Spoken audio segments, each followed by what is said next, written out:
Good morning बच्चों। मैं Sarita Yadav teacher doctor Baba Saheb Ambedkar municipal secondary school Worli Hindi माध्यम की ओर से बृहन मुंबई महानगर पालिका द्वारा आयोजित ऑनलाइन एजुकेशन सेशन में आप सभी का स्वागत करती हूँ। बच्चों, आज हम कक्षा 9वीं विज्ञान प्रौद्योगिकी भाग 2 पाठ 17 जैव प्रौद्योगिकी की पहचान से दो महत्वपूर्ण घटकों का अध्ययन करेंगे। पहला घटक है अभिस्तर ऊतक एपिथेलियल टिश्यू और दूसरा है संयोजी ऊतक कनेक्टिव टिश्यू। बच्चों, आज का टॉपिक स्टार्ट करने से पहले हम थोड़ा सा एक क्विक रिवीजन करेंगे इसके पहले, जो कि आपने इसके पहले के लेक्चर में पढ़ा होगा कि अभिस्तर ऊतक और संयोजी ऊतक हमें पढ़ना है। तो ऊतक किसे कहते हैं एक बार हम जान लेते हैं। तो हमारा शरीर जो है वो बहुत सारी कोशिकाओं से मिलकर के बना हुआ है। जब ढेर सारी कोशिकाएं एकत्रित होती हैं अब हमारे शरीर का कोई एक विशिष्ट कार्य करने के लिए, तो उनका समूह बन जाता है। तो उस कोशिका के समूह को हम ऊतक कहते हैं। उसके बाद आपने पढ़ा होगा ऊतक के प्रकार, सरल ऊतक, जटिल ऊतक। ये सब आपने पिछले लेक्चर में पढ़ा है। तो सरल ऊतक क्या होता है? जब एक ही प्रकार की कोशिकाओं का समूह बनता है तो उसे हम सरल ऊतक कहते हैं। और जब एक या एक से अधिक प्रकार की कोशिकाओं का समूह बनता है तो उसे हम जटिल ऊतक कहते हैं। उसके बाद आपने पढ़ा होगा प्राणी ऊतक।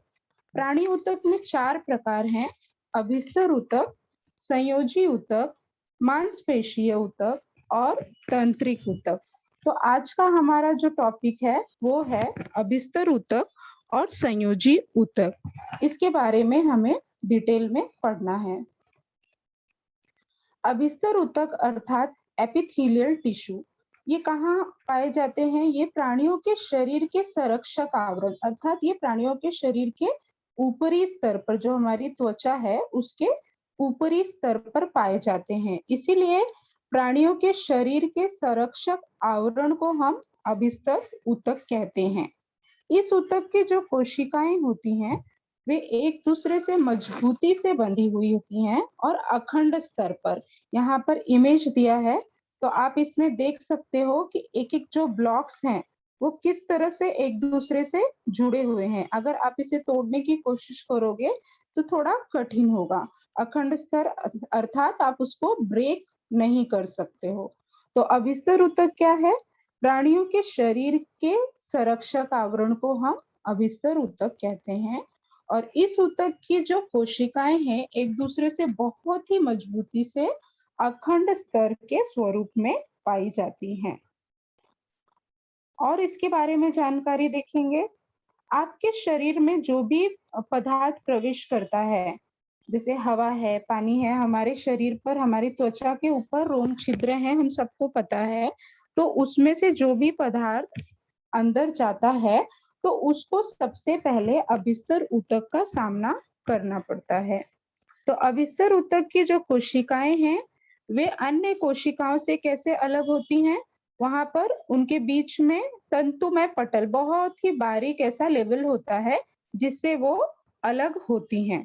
तो शरीर में प्रवेश करने वाले किसी भी पदार्थ को सबसे पहले अभिस्तर ऊतक का सामना करना पड़ता है। इसीलिए इसे हमारे शरीर का संरक्षक आवरण भी कहते हैं। और अभिस्तर ऊतक की कोशिकाएं जो हैं वो अन्य कोशिकाओं से तंतुमय पटल द्वारा अलग होती हैं। अब ये अभिस्तर ऊतक जो है ये कहाँ कहाँ पाए जाते हैं? ये त्वचा, हमारा जो स्किन है, मुंह के अंदर की त्वचा, आपका जो माउथ है उसके अंदर की जो त्वचा है वहां पर पाया जाता है। रक्त वाहिनियों के स्तर, रक्त वाहिनियां जो वेन्स हैं जिसमें से रक्त पास होता है उसके स्तर, मतलब उसके आंतरिक स्तर पर, इनर वॉल पे ये अभिस्तर ऊतक से बने होते हैं। और उसके साथ ही आपके जो फेफड़े हैं, फेफड़े में यहाँ पे वायु कोश होते हैं। ये वायु कोश का जो स्तर है ये भी अभिस्तर ऊतक का बना होता है।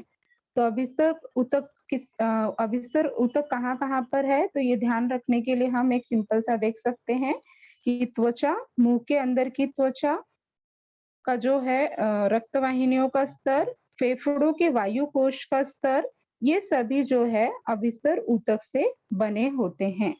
तो अभी आपने ये अभिस्तर ऊतक के बारे में जाना। इसके बाद हमें देखना है अभिस्तर ऊतक के प्रकार। अभिस्तर ऊतक के प्रकार दिए हैं, सरल पट्टकी अभिस्तर, स्तरित पट्टकी अभिस्तर, ग्रंथिल अभिस्तर, स्तंभीय अभिस्तर, रोमक अभिस्तर, घनाभरूप अभिस्तर। ये सभी जो ऊतक के प्रकार हैं, इनके बारे में हमें पढ़ना है।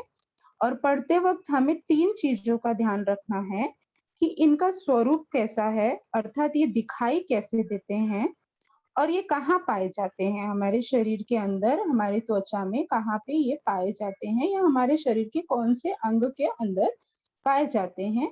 और तीसरी जो चीज है वो है इनका कार्य क्या है। तो सभी ऊतक के प्रकार पढ़ते वक्त हम इन 3 बातों का ध्यान रखेंगे कि इनका स्वरूप कैसा है, मतलब ये दिखाई कैसे देते हैं, ये कहाँ पर पाए जाते हैं और इनका कार्य क्या है। ये 3 चीजें ध्यान में रखते हुए सभी ऊतकों के प्रकार हम पढ़ेंगे, जिससे हमें लर्न करने में आसानी होगी और हम आगे भी ध्यान में रख सकते हैं। तो अभी हम अभिस्तर ऊतक का पहला प्रकार देखेंगे, जिसका नाम है सरल पट्टकी अभिस्तर, जिसे इंग्लिश में हम क्या बोलते हैं, स्क्वैमस एपिथीलियम। अब यहाँ पर आप देख सकते हो कि ऐसा लगेगा जैसे कोई टेबल का टॉप भाग जो है वो उठा के रख दिया गया है। तो ये जो सरल पट्टकी अभिस्तर है, ये एक टेबल के जैसा, मतलब अर्धपाट पटल, मतलब टेबल का ऊपरी भाग कट करके रख दिया गया है। तो ये अर्धपाट पटल की तरह दिखाई देता है और बहुत ही पतली और महीन कोशिकाओं से बना होता है। बहुत ही पतली और महीन कोशिकाओं से बना होता है, इसीलिए इसका स्वरूप कैसा है, पतली महीन कोशिकाओं के अर्धपाट पटल जैसा है। ये सब जो वर्ड्स हैं ये प्रॉपरली हमें लिखने होंगे जब भी आपको पूछा जाएगा। तो सरल पट्टकी अभिस्तर का स्वरूप कैसा है, पतली महीन कोशिकाओं के अर्धपाट पटल जैसा है। अभी ये हमने देख लिया कि ये दिखाई कैसा देता है। अब इसके बाद हमें देखना है कि ये कहाँ पाए जाते हैं। तो ये पाए जाते हैं मुंह के आंतरिक भाग में, जो आपका मुंह है उसके आंतरिक भाग में, अन्न नलिका में। मुंह के आंतरिक भाग से अंदर जाते हुए आपकी अन्न नलिका आती है, वहां पर पाए जाते हैं।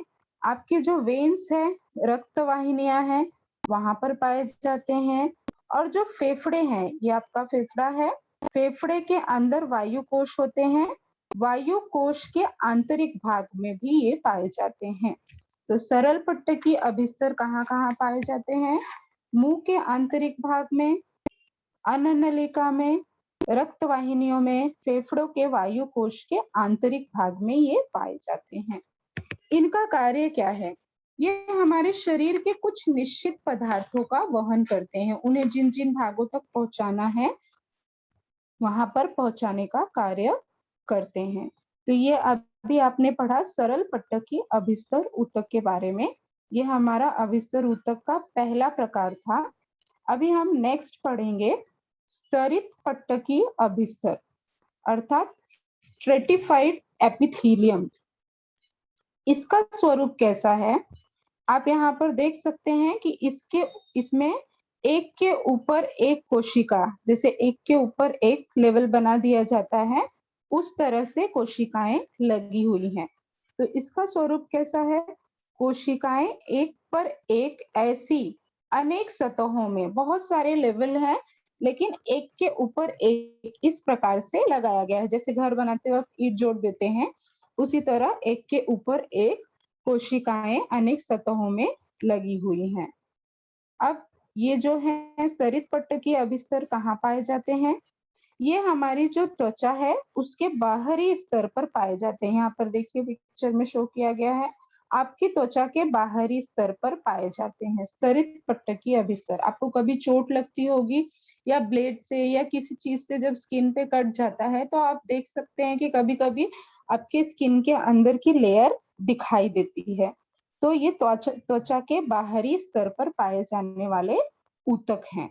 अब इनका कार्य क्या है, ये जो हमारे अंग हैं उनको छीजन से रोकते हैं। छीजन अर्थात क्षरण, मतलब उनको घिसने से रोकते हैं, उनको सुरक्षा प्रदान करते हैं।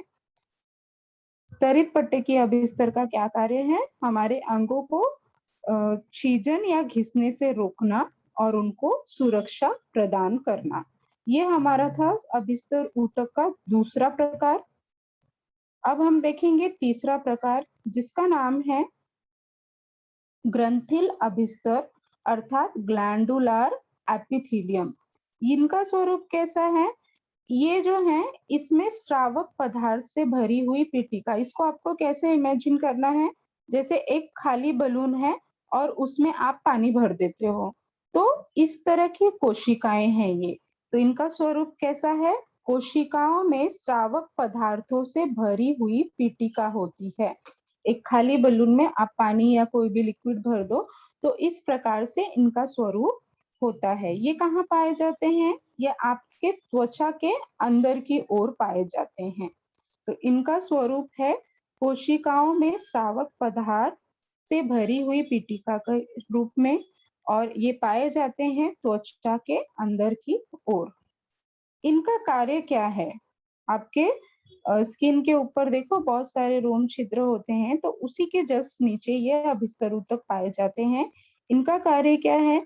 आपके शरीर से पसीना, तेल या श्लेष्मा, इन पदार्थों का स्राव करना। अब ये श्लेष्मा क्या होता है?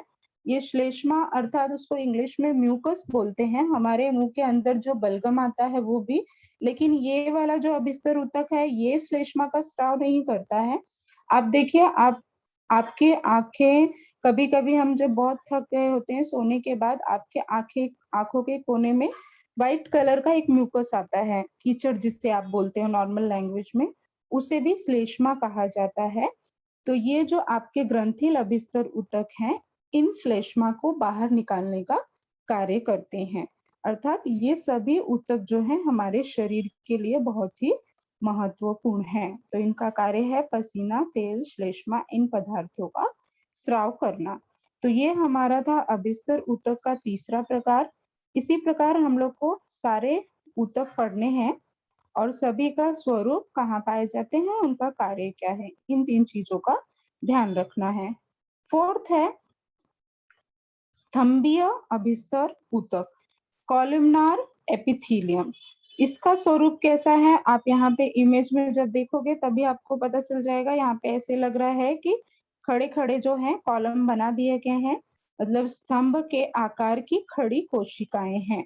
स्तंभ के आकार की खड़ी कोशिकाएं हैं और अवशोषण का कार्य करने वाले अंगों की ऊपर की सतह पर, जो भी हमारे अंग हैं जो अवशोषण का कार्य करते हैं, अभी हम आगे कार्य में पढ़ेंगे तो हमें समझ आएगा।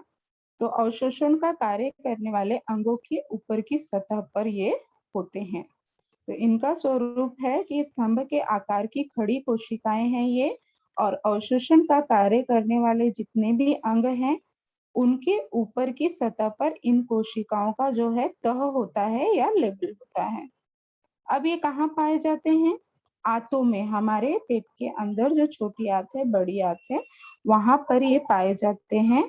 और अन्न मार्ग के आंतरिक स्तर पर, आप जो खाना खाते हो तो यहाँ पे अन्न नलिका होती है, उसके आंतरिक स्तर पर ये पाए जाते हैं। अब इनका मेन कार्य क्या है? इनका कार्य है पाचक रस का स्राव करना। हम जो खाना खाते हैं पहले वो हमारे मुंह में जाता है, फिर आप उसको चबाते हो, लार ग्रंथि से लार मिलता है, फिर वो पचित होके अंदर अंदर जब जाता है, जब आगे का प्रोसेस शुरू होता है तो आपका जो अग्नाशय है, पैनक्रियास, वहां से पाचक रस निकलता है। तो ये पाचक रस का स्राव करने में कौन हेल्प करता है? स्तंभीय अभिस्तर। ये जो है आपका पैनक्रियास या अग्नाशय आप उसको बोल सकते हो, यहाँ से पाचक रस का स्राव होता है। तो स्तंभीय अभिस्तर जो है वो इसमें सहायता करता है। और साथ में ही इसका क्या कार्य है? जो भी पोषक द्रव्य हैं, जब आप खाना खाते हो उसका पाचन होने के बाद जो पोषक द्रव्य हैं, जो भी वेस्टेज है, वो आपको आगे ढकेल दिया जाता है, वो आपके शरीर से बाहर निकल जाता है। लेकिन जो भी पोषक द्रव्य हैं उनका अवशोषण कौन करता है? स्तंभीय अभिस्तर करते हैं। तो अब स्तंभीय अभिस्तर का कार्य क्या है? पाचक रस का स्राव करना और पोषक द्रव्यों का अवशोषण करना, ये इनका कार्य है। इसके बाद है फिफ्थ रोमक पट्टकी अभिस्तर। इन सब के बारे में हमें ऐसे ही पढ़ना है, तो आप लोग बोर मत होइएगा, धीरे धीरे ऐसे पढ़ते जाइए, फिर आपको इनके बारे में जानकारी मिलती जाएगी। तो रोमक पट्टकी अभिस्तर को हम बोलते हैं सीलिएटेड एपिथीलियम। ये कैसे होते हैं? ये जो कोशिकाओं में बाल जैसी रचना पाई जाती है, जो हमारे हेयर हैं उसकी तरह थोड़ी सी इसमें रचना पाई जाती है। और ये कहाँ पाए जाते हैं? ये आपके श्वसन मार्ग में पाए जाते हैं। जो श्वसन मार्ग है उसके आंतरिक भाग पर पाए जाते हैं। ये आपका श्वसन मार्ग, इसका जो ये आंतरिक भाग है, यहाँ पर आप देख सकते हो, बताया गया है इमेज में, यहाँ पर ये पाए जाते हैं। और इनका कार्य क्या है? इनका कार्य है कि जो श्लेष्मा है, म्यूकस है और हवा है, जो भी हम बाहर से लेते हैं हवा, उसको आगे ढकेलना और आपका जो श्वसन मार्ग है उसको क्लियर करना। तो इसीलिए आप प्रॉपरली जो है सांस ले पाओगे। तो जो रोमक पट्टकी अभिस्तर है ये भी बहुत इंपॉर्टेंट है आपके बॉडी के लिए, क्योंकि ये आपके श्वसन मार्ग के आंतरिक स्तर पर पाया जाता है। और इसमें जो है इसका मेन कार्य है श्लेष्मा, हवा, इन सबको आगे ढकेल देना और श्वसन मार्ग को साफ करना, ताकि आपको श्वसन लेने में कोई भी दिक्कत ना हो। सबसे लास्ट अभिस्तर ऊतक का प्रकार जो है वो है घनाभ रूप अभिस्तर। जैसा कि नाम से ही पता चल रहा है, क्यूबॉइडल एपिथीलियम, मतलब बहुत सारे जो क्यूब टाइप स्ट्रक्चर होंगे वो एक के ऊपर जो एक ऐसे, इसके ऊपर एक ऐसे बना होगा साइड साइड में। तो इसका स्वरूप कैसा है? ठोसाकृत कोशिकाएं, एकदम ठोस हैं, जैसे क्यूब को साइड साइड में रख दो, एक के बगल में एक में, उस तरह से इसका स्वरूप है। ये कहाँ पाए जाते हैं? ये वृक्क नलिका में, जो आपकी किडनी है उसके पास जो नलिका होती है उसमें पाए जाते हैं। आपकी जो लार ग्रंथि है, लार ग्रंथि की जो नलिकाएं हैं उसमें ये पाई जाती हैं। ठीक है।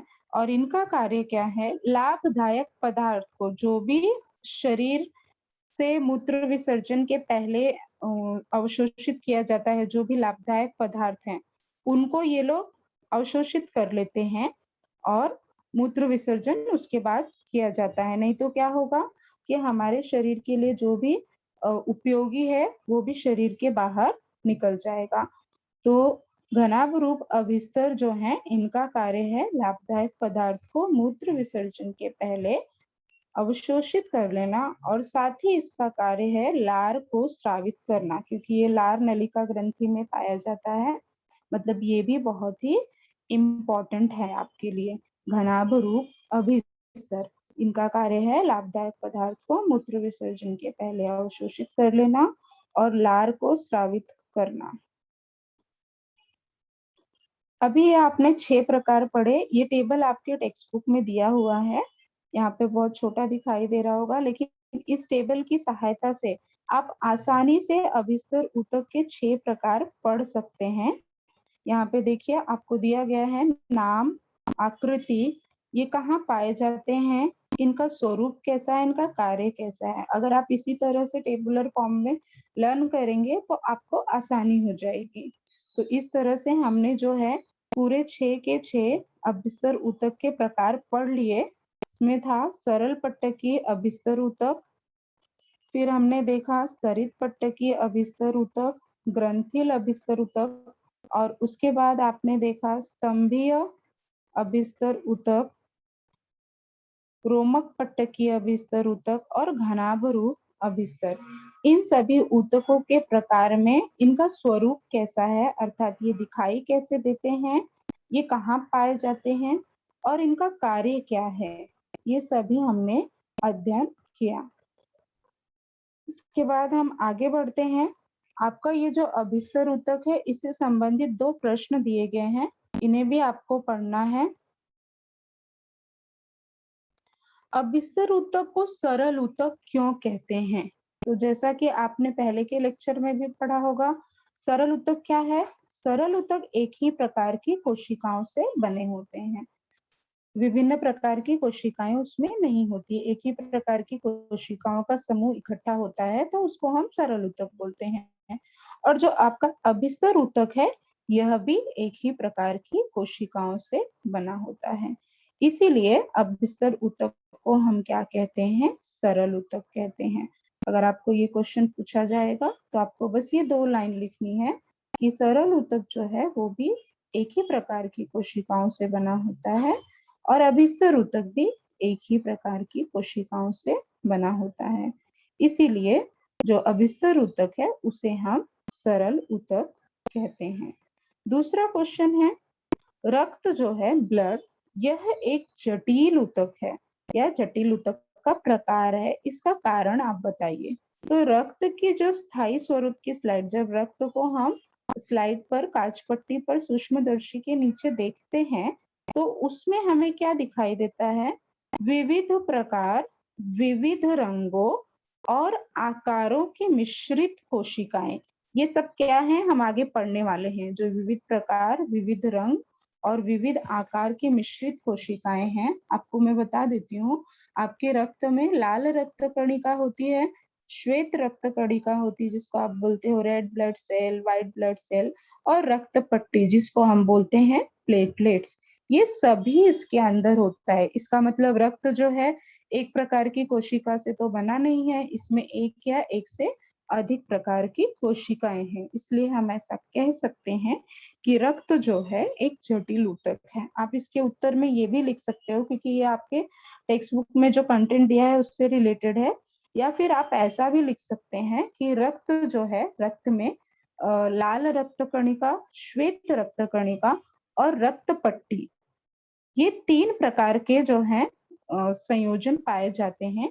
इसके लिए रक्त एक जटिल प्रकार का ऊतक है। या फिर आप सिंपल ऐसा लिख सकते हैं, रक्त की स्थायी स्वरूप की जो स्लाइड है, जब उसका संयुक्त सूक्ष्मदर्शी की मदद से हम अध्ययन करते हैं या निरीक्षण करते हैं तो हमें विविध प्रकार और विविध रंगों और आकारों की मिश्रित कोशिकाएं, जब भी मिश्रित कोशिका आ गई इसका मतलब यह क्या हो गया? सरल ऊतक है ही नहीं, जटिल ऊतक बन गया। तो इसलिए रक्त जो है एक जटिल ऊतक का प्रकार है। तो यहाँ पर आपका अभिस्तर ऊतक और अभिस्तर ऊतक के प्रकार, इतना कंटेंट पूरा होता है। हमारा जो दूसरा घटक है वो है संयोजी ऊतक। संयोजी ऊतक अर्थात कनेक्टिव टिश्यू। तो हमारे जो शरीर के विभिन्न भाग हैं, यहाँ पर आप देख सकते हैं जो भी ग्रीन से मार्क किया गया है, हमारे शरीर के विभिन्न मार्ग, जो बहुत सारे जोड़ हैं, उन सबको जिसने भी जोड़ा है उसको हम लोग संयोजी ऊतक बोलते हैं। एक सिंपल एग्जांपल आपके हाथ और रिस्ट को दिखाया गया है यहाँ पर, कि यहाँ पर भी जोड़ होता है, आप आसानी से उसको मोड़ सकते हो, मतलब वहां पे जोड़ है। तो ये जो जितने भी जॉइंट्स हैं वो सब क्या है? संयोजी ऊतक या कनेक्टिव टिश्यू। तो शरीर के विभिन्न भागों को एक दूसरे से जोड़ने वाले ऊतक को हम संयोजी ऊतक कहते हैं। संयोजी जो नाम है उसका अर्थ ही होता है कि संयोग, मतलब जोड़ना। नेक्स्ट देखेंगे हम ये ऊतक होते कैसे हैं। इसमें जो कोशिकाएं हैं अबद्ध तथा आधारक में धसी होती हैं। अबद्ध तथा आधारक मतलब उसको एक बेस होता है लेकिन वो एकदम अंदर से इसके अंदर धसी हुई हैं या एकदम से उसमें डूब गई हैं। तो आधारक कैसे होते हैं? जेली सदृश द्रव या ठोस होते हैं। ये जो आधारक है, जैसा जो जेली का लिक्विड होता है उसके जैसा होता है। तो इस ऊतक में जो कोशिकाएं हैं वो अबद्ध तथा आधारक में धसी होती हैं और आधारक जो है वो जेली सदृश द्रव या ठोस होता है। अब हम देखेंगे संयोजी ऊतक के प्रकार। संयोजी ऊतक के प्रकार में सबसे पहला है रक्त, फिर लसिका, अंतशाली संयोजी ऊतक, बसीय संयोजी ऊतक, उपास्थि, अस्थि, स्नायु रज्जु और अस्थिबंध। इन सब के बारे में हम अभी डिटेल में पढ़ेंगे। तो ये सब पढ़ते वक्त भी हमें क्या क्या याद रखना है कि इनका स्वरूप कैसा है, अर्थात ये दिखाई कैसे देते हैं, ये कहाँ पाए जाते हैं और इनका कार्य कैसा है। ये दोनों टॉपिक में ये 3 चीजें आपको ध्यान रखनी है। तो सबसे पहले हम देखेंगे रक्त अर्थात ब्लड के बारे में। तो रक्त कैसा है? ये एक द्रव्य रूप है। इसके अंदर क्या क्या होता है? लाल रक्त कणिका, रेड ब्लड सेल, श्वेत रक्त कणिका, व्हाइट ब्लड सेल, और रक्त पट्टी जिसे आप क्या बोलते हैं? प्लेटलेट्स भी बोलते हैं। और द्रव्य रूप आधारक होते हैं। यहाँ पर आपको देखिए पिक्चर में शो किया गया है लाल रक्त कणिका, श्वेत रक्त कणिका और रक्त पट्टी। ये सभी जो है इस तरह का मिलाकर के रक्त का स्वरूप होता है। अब ये कहाँ पाया जाता है? कहाँ पाया जाता है ये? हमारे शरीर में जितने भी वेन्स हैं या रक्त वाहिनियां हैं जो बंद रक्त परिसंचरण में, सॉरी, बंद रक्त परिसंचरण में, अर्थात ऐसे ही खुले ही बॉडी में रक्त नहीं घूमते रहता है। आपकी जो वेन्स हैं, वेन्स के अंदर बंद रक्त परिसंचरण जो होता है उसके अंदर रक्त पाया जाता है। रक्त का कार्य क्या है? ऑक्सीजन, पोषक तत्व, संप्रेरक और उत्सर्जित पदार्थों का वहन करना। ये सभी जो हमारे शरीर में है इन सबको एक जगह से दूसरे जगह तक कौन पहुंचाता है? रक्त ही पहुंचाता है। ये जो रक्त है ये सबको एक पार्ट से दूसरे पार्ट तक पहुंचाता है। सेकंड है लसिका जिसे हम बोलते हैं लिम्फ। ये क्या है? रक्त कोशिकाओं से स्रावित द्रव्य। जो रक्त की कोशिकाएं हैं उसके अंदर जो स्रावित द्रव्य होता है उसे ही हम लसिका बोलते हैं। श्वेत रक्त कणिका व द्रव रूप आधारक, ये सब इसका क्या है? स्वरूप है। और इसका मेन एक्चुअली ये होता क्या है? ये भी रक्त जैसा ही है लेकिन इसका कार्य क्या है? जो हमारे शरीर में कोई भी विषैला पदार्थ आ गया या विषैला द्रव्य आ गया तो उसके पहले ये एक ऐसा मोटा लेवल बना लेता है और वो हमारे रक्त में मिलने नहीं देता है। और वैसे ये देखा जाए तो इसका स्वरूप क्या है? रक्त कोशिकाओं के अंदर स्रावित द्रव्य। अब ये कहाँ पाए जाते हैं? हमारे शरीर में जितनी भी कोशिकाएं हैं उनके चारों ओर ये पाए जाते हैं। और इनका कार्य है रोगों के संक्रमण से हमारे शरीर की सुरक्षा करना। क्योंकि ये जो भी विषैले पदार्थ हैं उनको हमारे रक्त में मिक्स नहीं होने देता है या मिलने नहीं देता है, उसके पहले एक स्तर बना लेता है, एक लेवल बना लेता है। तो इसलिए इसका कार्य क्या है? रोगों के संक्रमण से हमारे शरीर की सुरक्षा करना। तो अभी आपने पढ़ा लसिका के बारे में। थर्ड है आपका अंतशाली अंतशली संयोजी ऊतक अर्थात एरोलेयर टिश्यू। ये कैसा होता है? ये विविध प्रकार की अबद्ध कोशिकाएं, अबद्ध अर्थात एक दूसरे से जुड़ी हुई, इसमें बहुत सारी कोशिकाएं हैं जो एक दूसरे से जुड़ी हुई हैं और जेली जैसे आधारक में धसी हुई हैं। आप ऐसा मान लो कि यहाँ पे बहुत सारा जेली फैलाया है और उस जेली में जो ये अबद्ध कोशिकाएं हैं ये धसी हुई हैं। तो इनका स्वरूप कैसा है? विविध प्रकार की अबद्ध कोशिकाएं, जेली जैसे आधारक और लचीले तंतु। यहाँ पर आप देख सकते होंगे थ्रेड जैसा स्ट्रक्चर भी है। ये सब क्या है? लचीले तंतु हैं। तो ये हो गया आपका अंतशली संयोजी ऊतक। ये पाए जाते हैं आपकी त्वचा पर, मांसपेशी और रक्त वाहिनी के बीच में। आपके जितना भी मसल्स है और जो मसल्स के अंदर रक्त वाहिनी है इन दोनों के बीच में ये पाए जाते हैं। और रक्त वाहिनियों के चारों ओर भी ये पाए जाते हैं। तो कहाँ कहाँ पाए जाते हैं? त्वचा और मांसपेशी के बीच में और रक्त वाहिनियों के चारों ओर अंतशली संयोजी ऊतक पाए जाते हैं। अब अंतशली संयोजी ऊतक का कार्य क्या है? क्योंकि ये हमारे त्वचा और मांसपेशी के इनके बीच में पाए जाते हैं, रक्त वाहिनियों के चारों ओर पाए जाते हैं, तो इनका मेन कार्य क्या है? जो हमारे आंतरिक अंग हैं उनको सहारा देना, उनको सपोर्ट देना और जो ऊतक खराब हो जाते हैं उनकी मरम्मत करने में सहायता करना। ये अंतशाली संयोजी ऊतक का कार्य है। नेक्स्ट हम देखेंगे बसीय संयोजी ऊतक। बसीय संयोजी ऊतक का स्वरूप कैसा है? बसा युक्त, यहाँ पर टेक्स्ट बुक में बसा लिखा है लेकिन आपको समझने के लिए आप वसा कंसीडर कर सकते हो, वसा यानी चर्बी। तो ये इसका स्वरूप कैसा है? वसा युक्त कोशिका तथा जेली जैसा आधारक। आप यहाँ पे देख सकते हैं कि ये जो है जेली जैसा आधारक, इसमें ये सब धसा हुआ है। तो ये वसा युक्त कोशिका है और जेली जैसा आधारक इनका स्वरूप है। अब ये कहाँ पाए जाते हैं? ये पाए जाते हैं त्वचा के नीचे आंतरिक अंगों को घेरे हुए। आपने मोटे व्यक्ति को देखा होगा जो पेट निकला होता है या किसी का हाथ मोटा होता है, तो वहां पर त्वचा के नीचे कौन सा ऊतक होता है? बसी संयोजी ऊतक या एडिपोस टिश्यू। तो आप ये बोल सकते हो कि कोई भी जो मोटा व्यक्ति है उसके शरीर के त्वचा के नीचे बसीय संयोजी ऊतक पाया जाता है। इसका कार्य क्या है?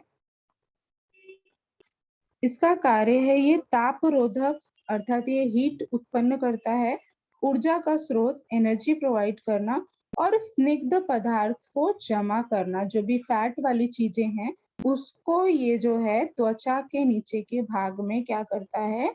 जमा कर लेता है। तो जो मोटे व्यक्ति होते हैं उनके शरीर के त्वचा के नीचे क्या पाया जाता है? बसीय संयोजी ऊतक पाया जाता है। ये त्वचा के नीचे के जो आंतरिक अंग होते हैं उनको घेरे हुए होता है, जिससे कोई भी व्यक्ति का कोई अंग मोटा दिखाई दे सकता है या वो पूरा व्यक्ति जो है मोटा दिखाई दे सकता है। और इसका कार्य क्या है? ये तापरोधक है, ऊर्जा के स्रोत हैं और स्निग्ध पदार्थों को जमा करके रखते हैं। नेक्स्ट है उपास्थि अर्थात कार्टिलेज। इनका भी स्वरूप कैसा है?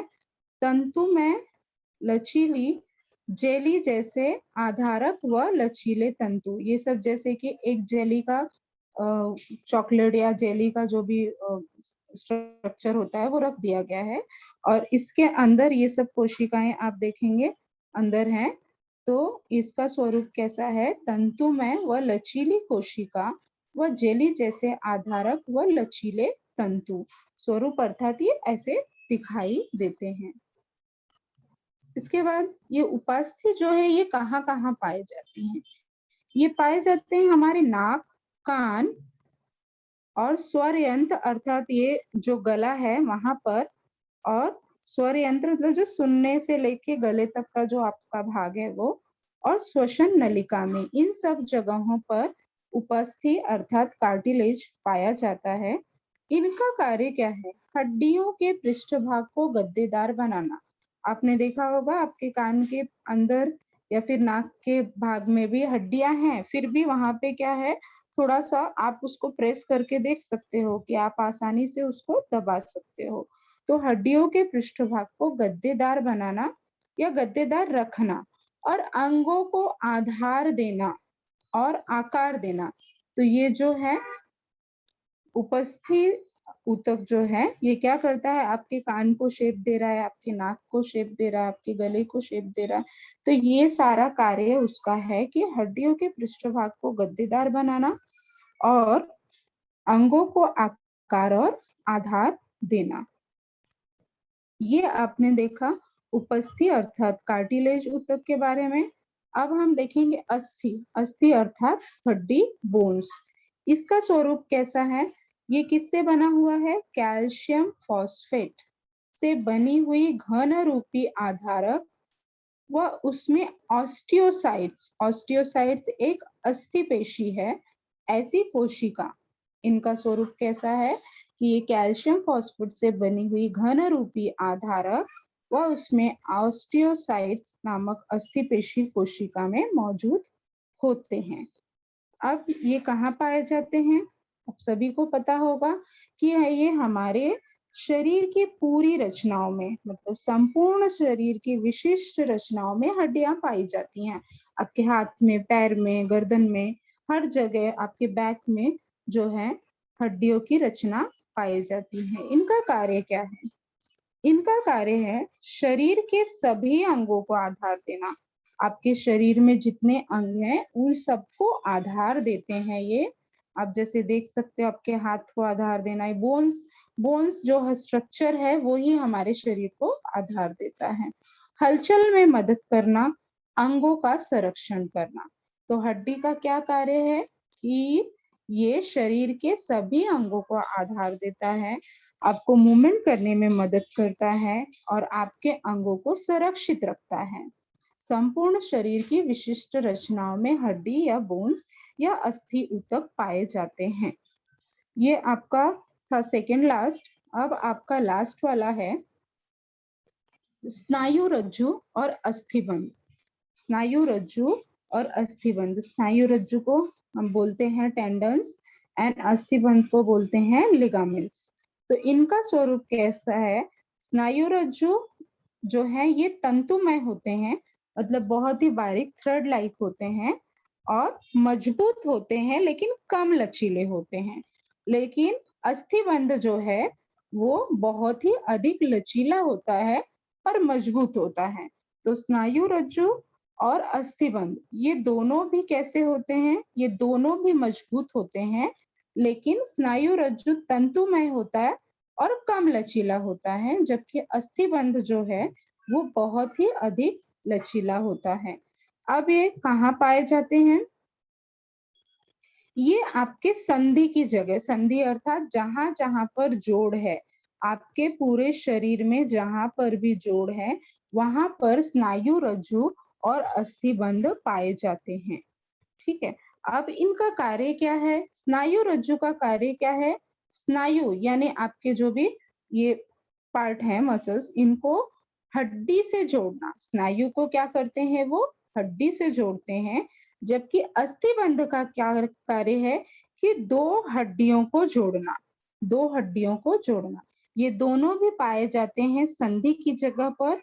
और इनका कार्य अगर आप देखने जाएं तो स्नायु का कार्य है स्नायु को हड्डी से जोड़ना और अस्थिबंध का कार्य है दो हड्डियों को जोड़ना। तो यहाँ पर आपका संयोजी ऊतक के प्रकार खत्म होता है। ये जो चार्ट है आप अपने टेक्स्ट बुक से देख सकते हो और उसके वहां से आप आसानी से लर्न कर सकते हो। तो इस प्रकार हमने अभी क्या क्या पढ़ लिया? संयोजी ऊतक के प्रकार में रक्त, लसिका, अंतशाली संयोजी ऊतक, बसीय संयोजी ऊतक और उपस्थि, अस्थि, स्नायु रज्जु और अस्थिबंध। इस प्रकार हमने जो है संयोजी ऊतक के प्रकार का अध्ययन किया। इस चार्ट से आप इजीली जो है पूरे अभिस्तर ऊतक के प्रकार और संयोजी ऊतक के प्रकार पढ़ सकते हो। इसके बाद है आपका संयोजी ऊतक से संबंधित दो प्रश्न, ये भी इम्पोर्टेंट है। तो पहला प्रश्न है, मोटे व्यक्ति की अपेक्षा पतले व्यक्ति को ठंड अधिक क्यों लगती है? तो अभी जब हम लोग ने पढ़ा था बसीय संयोजी ऊतक, तो आपने क्या देखा था कि बसीय संयोजी ऊतक जो है त्वचा के नीचे आंतरिक भाग को घेरे हुए था, अर्थात वो क्या थी? चर्बी या वसा थी। ठीक है, फैट था। तो मोटे व्यक्ति के शरीर पर चर्बी होती है, उनकी त्वचा के नीचे बसीय संयोजी ऊतक का स्तर होता है। उनकी त्वचा के नीचे किसका स्तर होता है? बसीय संयोजी ऊतक का स्तर होता है। तो और ये जो स्तर होता है ये पतले व्यक्ति की त्वचा के नीचे नहीं होता, या बहुत ही कम या बहुत ही पतला होता है। तो अभी जो मोटे व्यक्ति हैं उनके शरीर पर क्या होती है? पहली तो चर्बी होती है। चर्बी जैसे ही आएगा आपके दिमाग में कौन सा ऊतक आना चाहिए? बसीय संयोजी ऊतक, अर्थात उनकी त्वचा के नीचे बसीय संयोजी ऊतक का स्तर होता है। तो जो पतले व्यक्ति होते हैं उनकी त्वचा के नीचे ये बसीय संयोजी ऊतक का जो ये स्तर होता है वो बहुत ही कम होता है या बहुत ही पतला होता है। तो इस वजह से क्या होता है, जो मोटे व्यक्ति को कम ठंड लगती है और पतले व्यक्ति को अधिक ठंड लगती है। तो इसलिए मोटे व्यक्ति की अपेक्षा पतले व्यक्ति को अधिक ठंड लग सकती है। दूसरा क्वेश्चन है आपका, हड्डियों को क्यों मोड़ा नहीं जा सकता? जैसे आपके हाथ के आगे की हड्डी है जो जॉइंट्स है उसको छोड़ दीजिए, नहीं तो आप बोलेंगे अभी तो आपने बोला कि ये बहुत ही लचीला होता है, वो नहीं, आप अपना हाथ का आगे का भाग या पैर का आगे का भाग उसको मोड़ के देखो, आप नहीं मोड़ पाएंगे। क्यों नहीं मोड़ पाएंगे? अभी हमने जो है पढ़ा था इसमें अस्थि में कि ये इनका स्वरूप कैसा होता है, ये कैल्शियम फॉस्फेट से बने होते हैं, घन रूपी आधारक होते हैं और उसमें ऑस्टियोसाइट्स नामक अस्थि पेशी होती है। तो ये सब क्या करते हैं, ये सब मिलकर के हड्डी को मजबूत बना देते हैं। तो जो हमारी हड्डियां, इसका उत्तर लिखते वक्त हमें ये पॉइंट लिखने हैं। हमारी हड्डियां कैल्शियम फॉस्फेट से बनी होती हैं, वे घन रूपी आधारक और ऑस्टियोसाइट्स नामक कोशिका से बनी होती हैं और बहुत ही मजबूत होती हैं। इसलिए आप हड्डियों को मोड़ नहीं सकते, अर्थात हड्डियों को मोड़ा नहीं जा सकता है। तो यहाँ पर हमारा जो संयोजी ऊतक से 2 प्रश्न थे, ये कंप्लीट होता है। तो इस प्रकार आप ये दोनों टॉपिक को आसानी से पढ़ सकते हैं। दोनों टेबल लर्न करके, ये जो टेबल दिया है आपके टेक्स्ट बुक में ये वाला, इसी प्रकार का अभिस्तर ऊतक में भी हमने पढ़ा था और इससे संबंधित जो प्रश्न है वो भी लर्न कर सकते हैं। तो हमारा आज का टॉपिक यहीं पर खत्म होता है।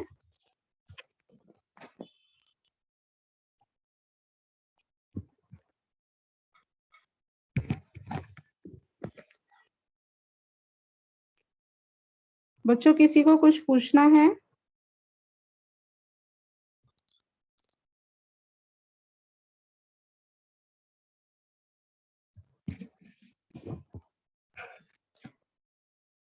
किसी बच्चे को कुछ पूछना है तो पूछ सकते हैं। किसी को कुछ डाउट है?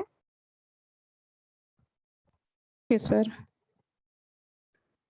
ओके बच्चों, तो आज का हमारा टॉपिक यहीं पर खत्म होता है। मैं आशा करती हूँ आप सबको आज का टॉपिक अच्छे से समझ आया होगा। धन्यवाद बच्चों।